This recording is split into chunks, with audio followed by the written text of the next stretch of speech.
नमस्कार. मी doctor Dhananjay Pawal, cosmic cure homeopathic clinic. तर आज आपण थोडं थंडीचे दिवस आणि सर्दी किंवा घसा दुखणे याच्यावर चर्चा करू.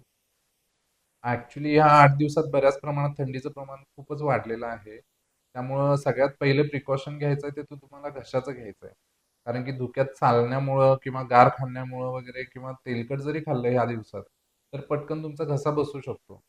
तो प्रिकॉशन फर्स्ट तुम्हाला घ्यायचे की गार पदार्थ टाळा शक्यतो. थंडीत जाणार असाल तर थोडंसं मास्कचा यूज करा. नॉर्मली जर तुम्हाला ऑलरेडी सर्दी खोकला झाला असेल, तर मास्क यूज करू नका. कारण की मास्क वापरल्यामुळे आतल्या आत खोकून तुमचं रिइन्फेक्शन होण्याची शक्यता खूप असते. तो बऱ्यापैकी तुम्हाला बेसिक प्रिकॉशन्स म्हणजे गरम पाणी, मिठाच्या गुळण्या करणं किंवा काही हे वगैरे गोळ्या वगैरे घेऊ शकता तुम्ही स्ट्रेप्सिल्स टेम्पररी. आणि खूपच घशाचा त्रास होत असेल तर आपले होमिओपॅथीचे काही डोस आहेत, जे 1-2 डोसमध्ये तुम्ही पटकन रिकव्हर होऊन जाताय. तिथे तुम्हाला छाती भरणं वगैरे हा प्रकार पण होणार नाही आणि पटकन तुम्ही रिकव्हर पण होऊन जाताय 1-2 दिवसामध्ये.